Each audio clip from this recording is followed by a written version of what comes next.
Hi everyone, I'm Nisa Hone, and welcome to another spooky MTG Top 10.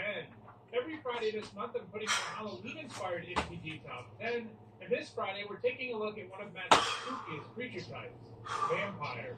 Vampires have been around since Magic's beginning, and the game's very first vampire, Single Vampire, is probably still the most iconic. I've actually looked at vampires in 2 previous October MTG Top 10s, but I last looked at them in 2019.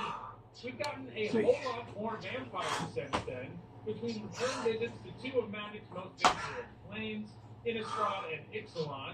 In fact, in terms of topics I've revisited, this one is tied for the most turnover with the Sims video I did a couple years back. Only 3 cards that were on the list in 2019 are still on the list today. In all, there are 430 cards in Magic that have the vampire creature type or create vampire creature tokens, and in this video we'll look at the 10 that have left the biggest impact on competitive Magic. 7.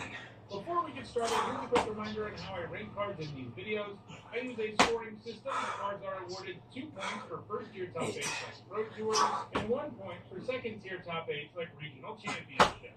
Before we look at the list proper, let's take a look at the 7 vampires that made the 2019 list, but didn't make it this time, starting with Insolent Neonate, which was at number 10 last time. 1 red mana, it's a 1/1 with Menace, and you can discard a card and sacrifice the Neonate to draw a card. Dropping the Neonate on turn 1 usually means it will chip in for some damage, and once it's lived out its usefulness as an attacker, you can throw it away to try and find something else. Having to discard a card as well as sacrifice the Neonate isn't always great, but there are enough decks out there that can generate value from discarding for the Neonate to have a pretty respectable showing in multiple formats over the years. For example, it saw play in Graveyard Warriors and Aggro decks in Standard, alongside creatures that like being in the graveyard, Prized Amalgam, as well as Madness cards like Fiery Temper, which you can cast for a discount if you discard it. For its other top 8s, the Neonate almost always saw play alongside the Dredge mechanic, because you can discard a card with Dredge when you pay for the cost, and then immediately mill a bunch of cards with Dredge instead of drawing a card. While the Neonate hasn't been entirely inactive over the last 5 years, it's gained 4 points. 20 points was nowhere near enough to make the list this time, as the number 10 card has 44 points. Between being so far behind and not having any top 8s in 2024, Insolent Neonate has no real chance of ever becoming one of Magic's top 10 vampires ever again. Next is Vampire Hexmage, which was at number 9 last time. For 2 black mana, it's a 2/1 with First Strike, and you can sacrifice it to remove all counters from target permanent. While the Hexmage was definitely printed as a card to hate on decks that are reliant on counters, it also unlocked an incredibly strong combo that has been viable in multiple formats. When combined with Dark Depth, the land that enters with 20 ice counters and gives you a 20/20 indestructible flyer when the last counter is removed, you can use the Hexmage to get that huge token in the extreme early game. Decks using this combo were first successful in Extended, so much so that when Modern was created as the format that replaced Extended, Dark Depths got banned, and it's still banned in Modern today. Legacy is where Dark Depths decks have thrived the most, and the recent introduction of Battles, and especially Invasion of Ikoria, has breathed new life into the Hexmage, giving you a new combo that puts a huge creature into play early. While an 8/8 isn't nearly as scary as most plays, the battle side of Invasion of Ikoria can actually tutor up the Hexmage, making it into a 1-card combo. Decks looking into this have found a bit of success in Modern too. The Hexmage has actually been pretty active over the last 5 years, amassing 22 points, but it fell short of staying on the list by a few points. The good news is that if the Hexmage continues to see heavy play in Legacy, it has a good shot at reclaiming a spot on this list in the future. Next, there's Vampire Nighthawk, which was number 8 last time. 4 generic and 2 black. It's a 2/3 with Flying Lifelink and Death Touch.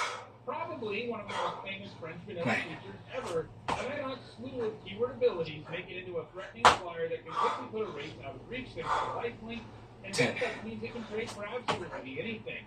6 points all came in Standard and Extended mid-range decks, but it hasn't put up a top 8 in 11 years. No surprise, it lost its spot on the list. Next is Ledanto Vanguard, which is number 7 last time. Most of Magic's vampires are either black or red, but this one 1 introduced us to mono white vampires like the Vanguard. One generic and a white is a 1/1 that gets +2/+0 when it attacks, and you can pay 4 life to give it indestructible until it's 14. This makes the Vanguard a super efficient attacker that usually can't die in combat, and it doesn't die to most removals either.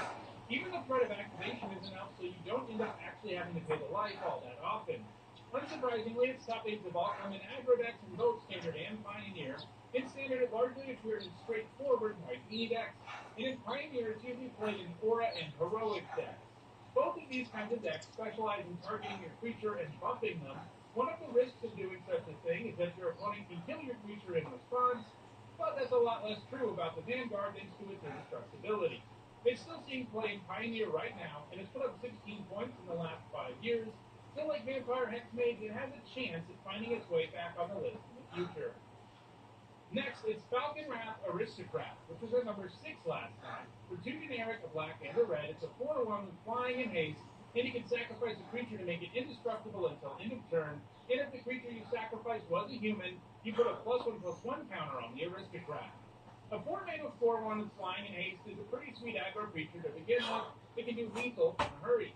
And while having 1 toughness is a very real downside, the Aristocrat's ability to become indestructible minimizes that problem, and sometimes it can even grow and represent an even quicker clock.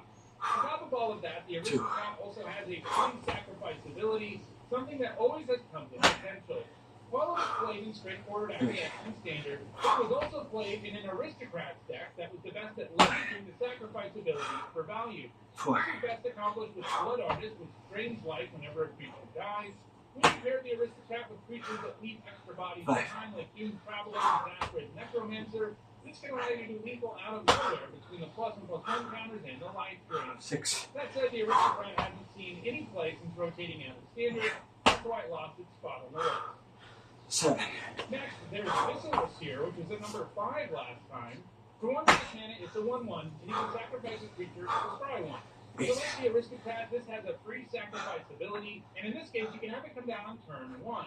That has allowed this year to excel, especially in combo decks, since you can get it down so early. Almost all of its points have come in Modern, where it's been a fixture in toolbox decks since the format was created. These are decks that run lots of singleton creatures that are good in a particular situation. Over the years, they've been tutored up with Birthing Pod or Port of Calling. But in addition to being able to find hate pieces, these decks are also excellent at assembling creature-based combos with their tutors. In the case of Viscerous here, it's been useful alongside Malira and Persist creatures. If you have Malira and a creature with Persist in play, you can just sacrifice the Persist creature to the Seer as many times as you want. This is because Malira doesn't let that creature ever gain a -1/-1 counter, so it just keeps persisting. More recently, it's been used alongside Samwise Gamgee and Cauldron's Familiar. As long as you have a food in play, you can sacrifice the Familiar to the Seer, then sacrifice a food to the Familiar to bring it back from the graveyard, which causes Samwise to make a food token, and you rinse and repeat from there. This is another vampire that hasn't been entirely inactive over the last 5 years, and its combo potential makes it hard to count it out entirely, so it's another candidate that may be back on the list someday. The last card to make the 2019 list, but miss out this time, is Blood Baron of the Stopa, which is at number 3 last time. For 3 generic, a white, and a black, it's a 4/4 with lifelink and protection from white and black. And if you have 30 or more life and your opponent has 10 or less life, it gets +6/+6 and flying. Obviously, the Baron is a nightmare if you're playing black or white, since it will quickly allow your opponent to gain life and pressure you at the same time. And once you're down to 10, pretty likely you're dead because the Baron can kill you in one swing. In both black and standard, the Blood Baron had protection from some of the format's most powerful removal spells, and it was the win condition for many control decks. More recently, he's benefited from the creation of the Pioneer format, which was brand new back in 2019 when I made the list. There, he tends to see play in Niv Mizzet Reborn sideboards. When you're up against an opponent relying on black and white, it's nice to sight it in and be able to hit it with Niv's Enter the Battlefield ability. Like many other cards that lost a spot on the list this time, it does have a chance at making the top 10 again someday. In the case of the Blood Baron, it only missed by 2 points. But for now, it's not quite one of Magic's top 10 vampires. However, our next card is, because it's at number 10, and that card is Bane Ripper. A newcomer to the list and the newest card on it, Bane Ripper has quickly become a powerful card in multiple formats. For 3 generic and 3 black, it's a 6/5 with flying and ward sacrifice a creature. That ward means your opponent has to sacrifice a creature when they target the Ripper, otherwise the spell or ability gets countered. In other words, that means your opponent has to 2-for-1 themselves to take it down, and things get even sillier from there, because whenever a creature dies, target opponent loses 2 life and you gain 2 life. Importantly, it's when any creature dies. So even if your opponent immediately kills the Ripper, they get 2-for-1 and lose 4 life while you gain 4 life because both the Ripper and the creature they sacrificed have died. And if left unchecked, the Ripper quickly closes out the game. It hasn't done a ton in Standard, where it occasionally shows up in ranked decks, but the same can't be said for Pioneer, where when combined with Sorin Imperious Bloodlord, the Ripper is completely ridiculous. This is because Sorin has a -3 that lets you put a vampire from your hand directly on the battlefield. On turn 3, Sorin doesn't even die, so it can stick around and buff the Ripper. And like I already said, even a fail case for Bane Ripper is advantageous for its controller, so getting it down that early is insane. So I'm saying that Sorin got banned from Pioneer in August. The Bane Ripper Sorin combo is still intact in Modern, but the deck it was being played in that format was reliant on Grief, a card that is also now banned out of Modern. And since that ban, Bane Ripper hasn't seen play in the format.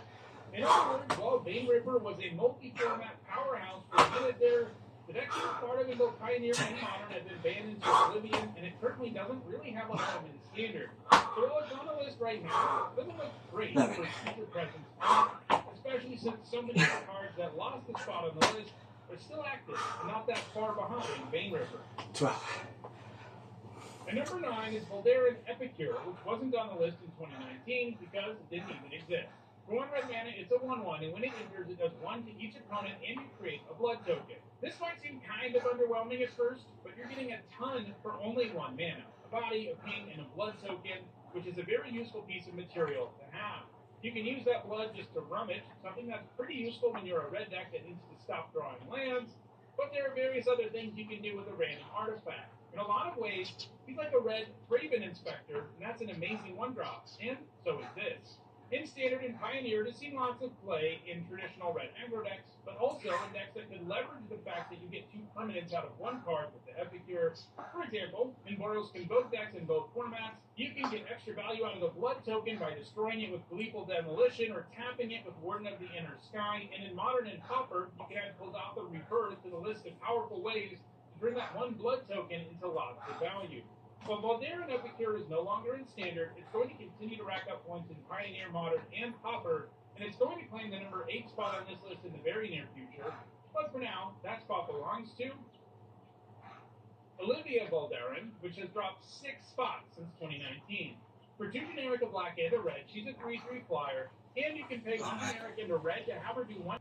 That part about becoming a vampire might just sound like some silly flavor text, and while the flavor is excellent, becoming a vampire actually matters, because Olivia's other activated ability lets you pay 3 generic and 2 black to gain control of target vampire for as long as you control Olivia. Basically, she's a decent-sized flyer who can kill opposing creatures with her activated ability, especially smaller ones, and she can steal the ones that she can't outright kill. In both Standard and Modern, she used to see a lot of play in Jund mid-range decks, but she's been out of favor in Modern for a long time at this point, where her stat line and the cost of her activated abilities have both felt pretty overcosted for a while now. That's why she slipped so far down this list, and at this point, she's not going to be here much longer. At number 7, it's Silver Smoke Ghoul, another newcomer to the list that didn't even exist back in 2019. This ghoul is both a vampire and a zombie, which is extra spooky. Anyway, for 2 generic and a black, it's a 3/1. At the beginning of your instep, if you gain 3 or more life in your turn, you return the ghoul from your graveyard to the battlefield tapped. You can also pay 1 generic and a black and sacrifice it to draw a card. Creatures that can return directly to the battlefield tend to find their way into competitive Magic decks, and this one can even give itself up to draw you a card. Things really get silly in decks where you can both gain life and self-mill a lot, because in that situation you can get this 3/1 into play without ever paying anything. That kind of deck is pretty specific, and as a result, the tool was never played in Standard, but it's done some serious work in Pioneer, Modern, and Vintage. In Pioneer, it's been played in self-mill decks, and before the ban, it was also played in decks running Sorin and Bane Ripper, since it had the vampire type, and if your opponent killed the Ripper, you could gain enough life to bring the duel back. Vintage is where it's been the most successful, and that's because in that format, there's a deck built around Bazaar of Baghdad, which is all about milling your entire library in a flash and putting a bunch of creatures into play for no mana at all on turn 1. The Bazaar combines especially well with Dredge, since it has you both discard and draw, and if you happen to mill Creeping Chill alongside Silver Smoke Ghouls, you're going to get all those ghouls back after draining so much life from your opponent. Silver Smoke Ghoul is going to continue to thrive, especially in Vintage, so it's got a pretty good chance at moving higher on the list. At number 6, it's Balustrade Spy. While it's a newcomer to the list, it isn't because it's a new card. After all, it was originally printed in 2013 Gate Crash. However, it only had 6 points back then, so it's been quite active over the last 5 years. For 3 generic and a black, it's a 2/3 flyer, and when it enters, target player reveals cards from the top of their library until they reveal a land card, then they put those cards into their graveyard. The goal with the Spy is actually to target yourself and mill your entire library, and that's something that has become a lot easier because in 2022, with the introduction of modal double-face cards that are lands on one side and spells on the other, the Spy sees those cards as non-land, so you can still actually have lands in your deck, but mill your entire library in one shot. And you can win the game thanks to that by milling the aforementioned Crippling Chills alongside Silver Smoke Ghouls, and when those ghouls come back, they are also joined by Narcomoeba and Prized Amalgam. And as long as you have something like World Spineworm to prevent you from milling out entirely, you're going to win on your next turn. This combo was so potent that the Spy ultimately got banned in Pioneer, but decks looking to abuse the Spy alongside creatures and effects that are free from the graveyard have continued to thrive in the Eternal formats. It's just one of the best ways to mill your whole library, so it's going to keep on getting cool. 7. And number 5 is Sorin Solemn Visitor. It's a newcomer to the list, but it's not because it's gained points over the last 5 years. In fact, it hasn't gained any. So why wasn't it on the list back in 2019? Well, back then, I wasn't including cards that made creature tokens of a particular type in lists that looked at that creature type. I do that these days, so I figured I should update this list to reflect that. For 2 generic, a white and a black, he's a 4 loyalty planeswalker. His -2 is what gets him on the list, because it creates a 2/2 black vampire creature token with flying. He's also got a +1 that gives your whole board +1/+0 and lifelink, and a -6 that gives you an emblem that makes your opponent sacrifice a creature every upkeep. In both standard and modern, Sorin was largely played in token decks. His +1 was great to use when you already have a board built out with tokens, and his -2 is good when you really need to add to the board and protect him. He hasn't been played anywhere since 2016, and it's likely to lose its spot on the list in the long run, but it has enough points that it's probably going to be a while. At number 4, it's another Sorin, Sorin the Mirthless, a newcomer to the list that didn't exist back in 2019. For 2 generic and 2 black, it's a 4 loyalty planeswalker, and as with Sorin Solemn Visitor, on the 18th of November 1907, students of the Agricultural and Mechanical College of Texas were celebrating a victory over a rival football team. They gathered together, scrapped wood and debris, set it alight in a massive bonfire, and partied late into the night.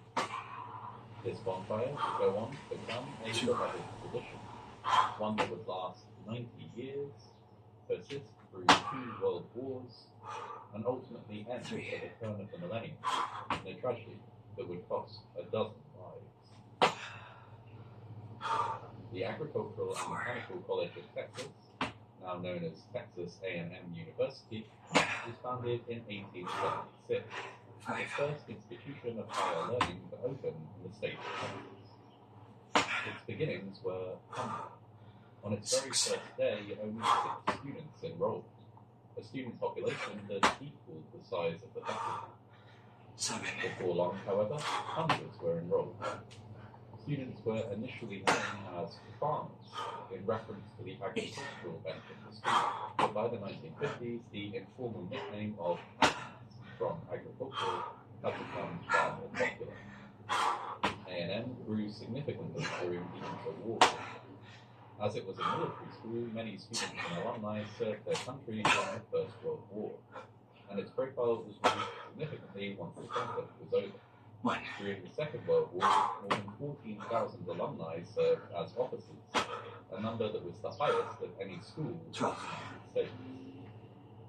As might be expected from an institution with such a long history, many traditions arose over the decades. For example, since 1889, students have been presented with rings bearing symbols linked to the college. They initially wear these with the year mark facing inwards.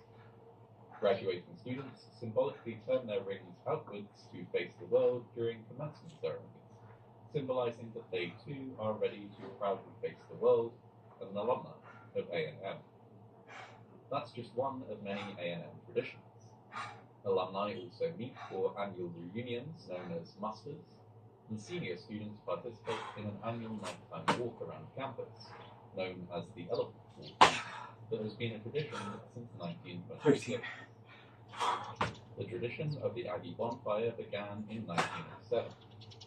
The very first bonfire was built outside a local train station to welcome home the A&M football team after a victorious match against Tulane University. 2 years later, this unofficial celebration was moved onto campus and became an official A&M tradition. 16. At first, the bonfire would generally happen sometime around Thanksgiving and was used as a way of generally celebrating or cheering on the football team. By 1921, however, the tradition was routinely used to mark the eve of the big end-of-year football match between A&M and their rivals at the University of Texas.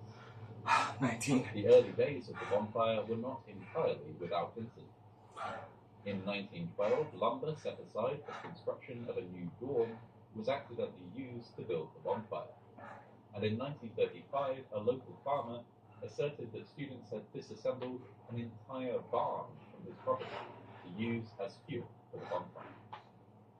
Because of these incidents, the school began to take a more active role in managing what had been until then an entirely student-run event, mandating where it would take place and what fuel would be used, and imposing a height limit on the bonfire stand. Despite this limited oversight, however, the event remained largely a student-run affair, and it was something that students took great pride in, with hundreds of them donating hundreds of thousands of hours of labour each year to make it happen. When the bonfire collapsed with no injuries in 1957, students worked around the clock to rebuild it in time for the scheduled burn. The same thing happened in 1994, with students again rallying to ensure that the bonfire would take place as planned. There were occasional injuries associated with the bonfire build, but most were not. Prior to 1999, there were just 2 deaths in the bonfire's 9-decade history. Both were a result of motor vehicle accidents involving cars and trucks used for the build, and not the build itself. The 1999 bonfire would be one